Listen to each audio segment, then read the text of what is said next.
একটু বলবেন। ধন্যবাদ স্টার টেলিভিশনকে এবং গণমাধ্যমকে। আমরা আল্লাহর শুকরিয়া আদায় করছি। আজকে 29শে ডিসেম্বর বাংলাদেশ নির্বাচন কমিশনের ঘোষিত তফসিল অনুযায়ী সংসদ নির্বাচনের প্রার্থীদের মনোনয়নপত্র দাখিলের আজকে শেষ দিন। সেই হিসেবে আমরা বাংলাদেশ জামাতে ইসলামীর পক্ষ থেকে খুলনার 6টি আসনের যারা প্রার্থী সবাই আমরা মনোনয়নপত্র জমা দিচ্ছি। খুলনার জেলা প্রশাসক এবং তিনি রিটার্নিং অফিসার, তার দপ্তরে আমরা আজকে আমাদের মনোনয়নপত্রগুলো জমা দিলাম। নন্দী এখানে আসেন, পিছন পিছন পিছন পিছন পিছন। তো আমাদের এখানে জেলা প্রশাসক মহোদয় আমাদের মনোনয়নপত্র অত্যন্ত আন্তরিকতা সহকারে বুঝে নিয়েছেন, গ্রহণ করেছেন। আমাদের সঙ্গে এখানে উপস্থিত আছেন খুলনা 6 আসনের প্রার্থী মাওলানা আবুল কালাম আজাদ, খুলনা 3 আসনের প্রার্থী অধ্যাপক মাহফুজুর রহমান, খুলনা 2 আসনের প্রার্থী অ্যাডভোকেট জাহাঙ্গীর হোসেন হেলাল, খুলনা 1 আসনের প্রার্থী বাবু কৃষ্ণনন্দী। আমি তো খুলনা 5 আসনের মনোনয়নপত্র জমা দিয়েছি। তো আমরা আশা করি বাংলাদেশকে একটা মানবিক বাংলাদেশে রূপান্তরিত করার জন্য 8 দল, গতকালকে তার সাথে আরও 2টি দল যুক্ত হয়েছে, ফলে 10 দলের একটা নির্বাচনী সমঝোতার ভিত্তিতে আমরা জাতীয় নির্বাচনে অংশ নিতে যাচ্ছি। 18 কোটি মানুষের আকাঙ্ক্ষাই হলো তারা এখন পরিবর্তন চায়, গোটা জাতি পরিবর্তন চায়। আমাদের জুলাইয়ের গণ অভ্যুত্থানের ছাত্ররাও বলছিল উই ওয়ান্ট জাস্টিস, এবং জনগণের আকাঙ্ক্ষা হচ্ছে উই নিড চেঞ্জ। এবং সেই পরিবর্তনটা কারা আনবে? যারা স্বাধীনতার 54 বছরে দেশ পরিচালনা করেছে, তাদের পক্ষে আর পরিবর্তন আনার কোনো সুযোগ নেই, তারা অলরেডি টেস্টেড এবং ব্যর্থ। ফলে আমরা বিশ্বাস করি we will bring the change, আমরাই এই পরিবর্তনটা আনতে পারবো। সেজন্য আমরা দুর্নীতির বিরুদ্ধে, বৈষম্যের বিরুদ্ধে, ভিন্ন মতের বিরুদ্ধে, নির্যাতনের বিরুদ্ধে জাতির যে ঐক্যবদ্ধ একটা জোয়ার তৈরি হয়েছে, আমরা দেশবাসীকে সেই জোয়ারে সামিল হওয়ার জন্য আহ্বান জানাই। আমাদের এখন বড় চ্যালেঞ্জ হলো নির্বাচনটাকে ফ্রি এবং ফেয়ার করা। চারিদিক থেকে আমরা খবর পাচ্ছি এখানে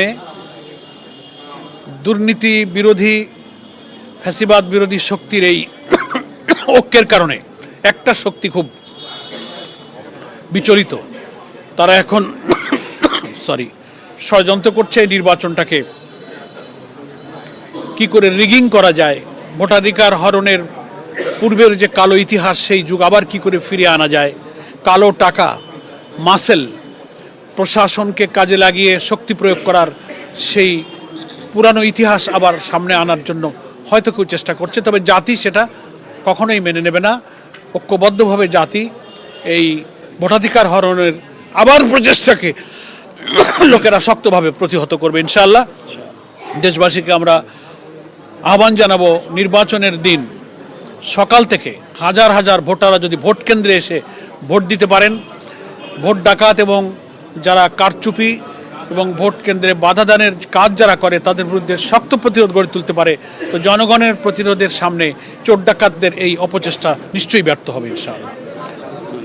আমরা জানি যে আপনার আজকেই মনোনয়নপত্র দাখিলের শেষ দিন, এবং আমরা দেখতে পাচ্ছি আপনার ডান পাশে জামাতের চমক, সারা দেশের চমক আপনাদের দলের জন্য একজন হিন্দু প্রার্থী কৃষ্ণনন্দী, তিনিও মনোনয়নপত্র দাখিল করবেন। তো যেহেতু আজকে শেষ দিন, এরকম আরও কোনো চমক আছে কিনা দেশের অন্য কোথাও বা এই অঞ্চলে?